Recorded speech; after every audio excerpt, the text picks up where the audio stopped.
جو ہمارے قاعدے رہ گئے ہیں دو، مد عارض اور مد لین عارض. اس وقت آپ اسکرین پر ملاحظہ کر رہے ہیں. سب سے پہلے مد عارض کو سمجھیے. حروف مدہ کے بعد حروف مدہ کتنے؟ تین. مل کر کہہ دیجیے کتنے؟ تین. کون کون سے؟ الف، واو، یا. What is the meaning of عارضی سکون؟ یہ آگے یہاں پر آپ اسکرین پر بھی آپ ملاحظہ کر رہے ہیں کہ عارضی سکون کے معنی یہ ہیں، یعنی وقف کی وجہ سے کوئی حرف ساکن ہو جائے. یعنی آگے کیا آ جائے؟ آیت. وقف آ جائے. ٹھیک ہے، وقف آ جائے، یہ کیا آ جائے؟ آیت آئے. تو اگر حروف مدہ کے بعد عارضی سکون ہو یعنی وقف کی وجہ سے کوئی حرف ساکن ہو جائے تو وہاں پر مد عارض ہوگا. جیسے آپ اس وقت اس کی ایگزامپل اسکرین پر دیکھ رہے ہیں. جیسے مسلمون، اگر آپ سبق پڑھیں تو سیکنڈ لاسٹ لائن آپ اسکرین پر اس سے پہلا لفظ دیکھ رہے ہیں وَلَضَّالِّينَ، یہاں سے آج ہم ابتدا کریں گے. تو آپ اپنے قاعدے میں بھی سیکنڈ لاسٹ لائن کے آخری حرف، یہ بلنک کر رہا ہے اس وقت آپ کے سامنے یہ حرف، یا آپ یہاں سے اسے ڈھونڈ لیں اور انشاءاللہ تبارک و تعالی یہیں سے ہم اس کا آغاز کریں گے. آپ ہمتن گوش ہو کر سنیے گا. انشاءاللہ ہمارے اس کا یہ بھائی قواعد اجرا بھی کریں گے. اس پر یہ بھی پتہ چلا فیض پانے کے لیے اعتقاد پکا ہونا چاہیے. دل مل یقین یعنی کچے یقین والا نہ ہو. مثلا سوچا ہو کہ فلاں بزرگ سے یا فلاں ولی اللہ کے مذہب پر حاضری دینے سے نہ جانے فائدہ ہوگا یا نہیں وغیرہ، ایسا شخص فیض نہیں پا سکتا. نیز فیض ملنے میں وقت کی کوئی قید نہیں ہوگی، اپنا اپنا مقدر ہوتا ہے. کسی کو فوراً فیض مل جاتا ہے، کسی کا برسوں تک کام نہیں ہو رہا. کام ہو یا نہ ہو ایک دروازہ پکڑ اور مضبوطی سے پکڑ کے مساق پڑے رہنا چاہیے. کوئی آیا پا کے چلا گیا تو عمر بھر بھی نہ پا سکا. میرے مولا تجھ سے گلا نہیں، یہ تو اپنا اپنا نصیب ہے. قرآن پاک کے نور سے منور ہونے کے لیے، تجوید کے مطابق قرآن پاک سیکھنے کے لیے اور علوم حاصل کرنے کے لیے، فکر مدینہ کی سعادت پانے کے لیے، سورۃ الملک کی تلاوت سننے کے لیے مدرسۃ المدینہ بالغان. الحمدللہ رب العالمین والصلاة والسلام علی سید المرسلین. اما بعد فاعوذ باللہ من الشیطان الرجیم. بسم اللہ الرحمن الرحیم. الصلاة والسلام علیک یا رسول اللہ وعلی آلک واصحابک یا حبیب اللہ. الصلاة والسلام علیک یا نبی اللہ وعلی آلک واصحابک یا نور اللہ. میرے شیخ طریقت امیر اہل سنت آفتاب قادریت محتاب رضویت مولد فیضان سنت صاحب خوف و خشیت عاشق اعلی حضرت بانی دعوت اسلامی حضرت علامہ مولانا محمد الیاس صاحب عطار قادری رضوی ضیائی دامت برکاتہم العالیہ اپنی کتاب فیضان سنت میں درود پاک کی فضیلت لکھتے ہیں کہ سرکار مدینہ راحت قلب و سینہ فیض گنجینہ صاحب معطر پسینہ باعث نزول سکینہ صلی اللہ تعالی علیہ وسلم کا فرمان باقرینہ ہے کہ جب تم مرسلین علیہ السلام پر درود پاک پڑھو تو مجھ پر بھی پڑھو. بے شک میں تمام جہانوں کے رب کا رسول ہوں. صلو علی الحبیب صلی اللہ تعالی علی محمد صلی اللہ علیہ وسلم. میٹھے میٹھے اسلامی بھائیوں اور مدنی چینل کے ناظرین، سلسلہ مدرسۃ المدینہ بالغان میں آپ کو مرحبا کہتے ہیں. جلدی جلدی اپنے قاعدے لے لیجیے اور انہیں کھول کر اسکرین کے پاس آپ تشریف لیں.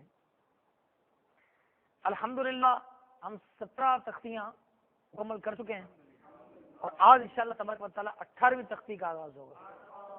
امید ہے مدنی چینل کے ناظرین بھی اپنے قاعدے لے کر آ چکے ہوں گے. سبق نمبر 18 حروف مقطعات، صفحہ نمبر 31. آپ اس وقت اسکرین پر اس کے مدنی پھول ملاحظہ فرما رہے ہیں کہ حروف مقطعات قرآن پاک کی بعض صورتوں کے شروع میں آتے ہیں. کس میں آتے ہیں؟ شروع میں آتے ہیں. اچھا، یہ بات بھی آپ کے علم میں ہو کہ حروف مقطعات کے کیا معنی ہیں. یہ اللہ تبارک و تعالی اس کے پیارے حبیب صلی اللہ تعالی علیہ وسلم یہ جانتے ہیں اور ان کے بتائے سے جو جانے. علماء کرام رحمہم اللہ السلام نے اس کی مختلف تعبیرات کی.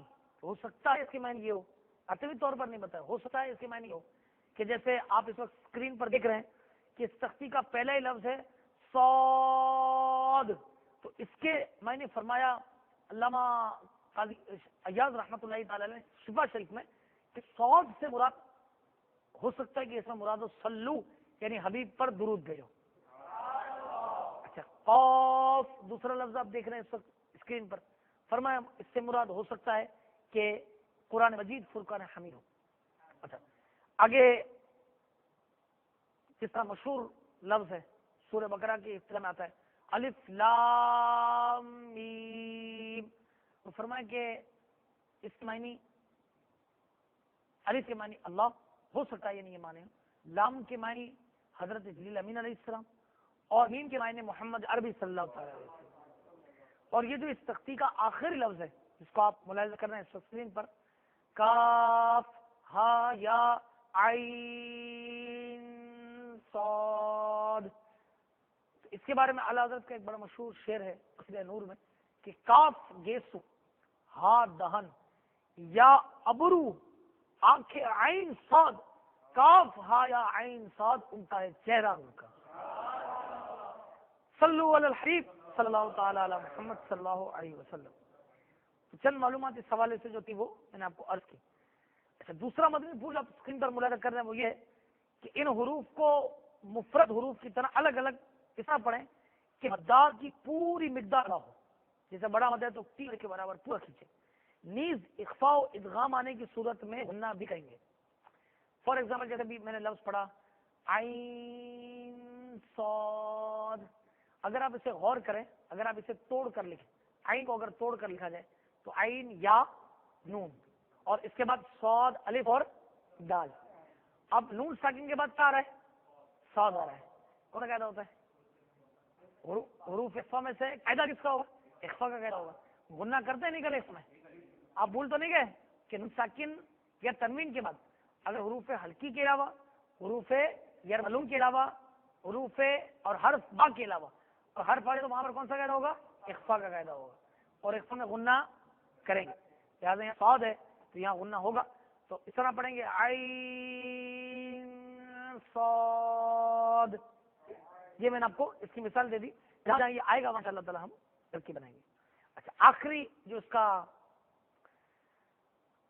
مدنی پھول ہے الف لام میم اللہ, اس کو پڑھنے کے دو طریقے, ایک وصل یعنی ملا کر پڑھنا, وصل کس ہے ملا کر, اور ایک ہے وقف ایر کر پڑھنا. ٹھیک, اس کی کیا ہوتے ہیں؟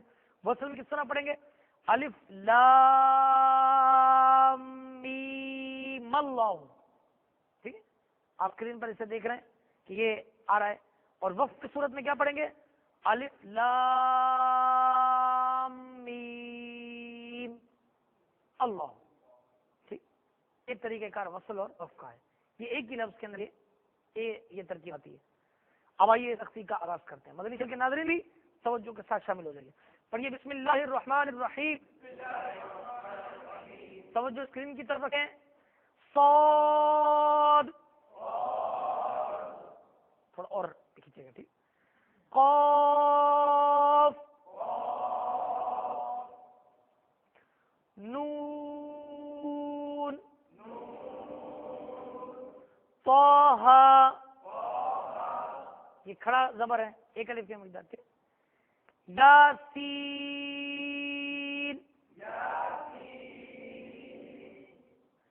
طاسین,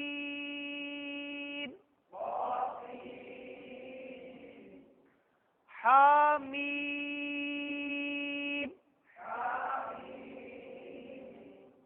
یہاں ایک مسئلہ یہ یاد آیا کہ بعض لوگ نام رکھ دیتے ہیں یاسین, توسین, حامیم. یاد رکھیے نام رکھنے چاہیے کیونکہ ان کے کیا معنی, اور ہو سکتا ہے کہ معنی خاص سرکار دو عالم صلی اللہ علیہ وسلم کے ساتھ خاص ہو. لہٰذا اگر رکھا بھی جائے تو غلام یاسین. ٹھیک, غلام یاسین یوں کہے, اور اگر کوئی ہے بھی اسے غلام یاسین کہیں, صرف یاسین نہ کہیں. ٹھیک, آگے پڑھیے. الف لام را. اب دیکھیے الف لام میم.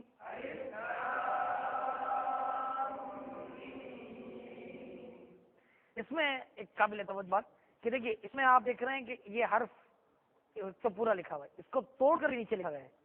اب اس میں الف کے بعد لام کیا آخر کیا میم ساکن ہے. میم کیا ہے ساکن.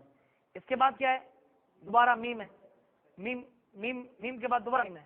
یہاں کس کا قاعدہ ہو رہا ہے؟ میم ساکن کے قاعدے ہو رہے ہیں. کس کے قاعدے ہو رہے ہیں؟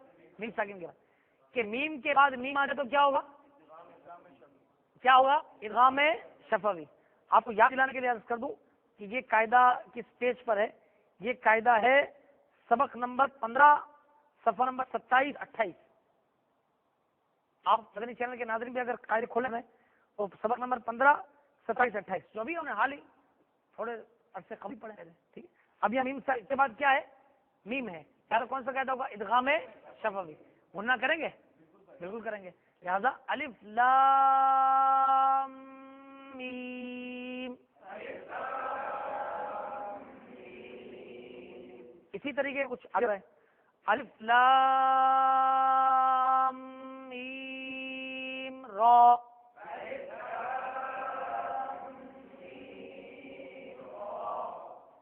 اب آپ نے دیکھا الف لام میم میں تو وہی قاعدہ. اب میم کے بعد جو را آ رہا ہے تو میم ساکن کے بعد را کون سا قاعدہ ہوگا؟ میم ساکن کا اظہار شفوی. با اور میم کے علاوہ کو آ جائے تو اظہار ہوتا ہے. اب یہاں پہ غنہ کریں گے؟ نہیں کریں گے. ٹھیک ہے. اس لیے الف لام میم را. ٹھیک. آگے بڑھیے. حامیم. اب یاد دیکھیے عین سین قاف.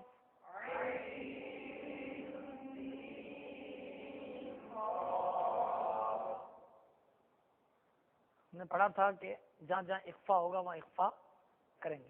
سب سے پہلے آپ اسے سمجھے پھر آپ سمجھ جائیں گے آپ غنہ کریں گے. تو ابھی کئی اسلامی بھائیوں نے غنہ نہیں کیا. اب دیکھیں یہ جو اس کو توڑ کر لکھا گیا نہیں. دیکھیں عین کا جو نون ہے اس کے بعد کیا ہے؟ سین. کون سا قاعدہ ہوا؟ وہ اخفا میں سے ہے. کون سا قاعدہ؟ کون سا؟ اخفا. سین آخری لفظ کون سا ہے؟ نون ساکن. اس کے بعد کیا ہے؟ کیا قاعدہ ہوا؟ اخفا. اخفا میں کیا ہوتا ہے؟ غنہ کریں گے نا تو دونوں میں غنہ کریں. دیکھیے عین سین قاف.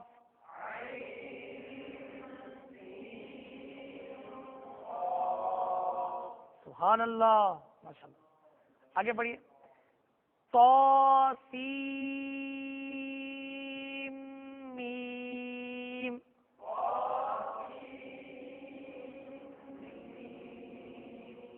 مدنی چینل کے ناظرین یہ حیرت کریں گے کہ یہاں سین میم کیوں نہیں پڑا؟ سین میم پڑا. یا کے ساتھ میم کو ملا ڈالا. اب یہ جو توڑے ہوئے الفاظ آپ کو اسکرین پر بھی نظر آ رہے ہوں گے کہ تو پھر سین. سین کا آخری لفظ کیا ہے؟ نون ساکن. اس کے بعد کیا ہے؟ میم. اور میم کے اوپر کیا ہے؟ تشدید ہے. کون سا قاعدہ ہو رہا ہے؟ ادغام. غنہ کرتے ہیں میم میں؟ کرتے ہیں. کون سے ادغام کے کون کون سے لفظ میں غنہ نہیں ہوتا ہے؟ را اور لام. میم میں غنہ کریں گے. لہٰذا اس کو کیا پڑھیں گے؟ قاسیم میم.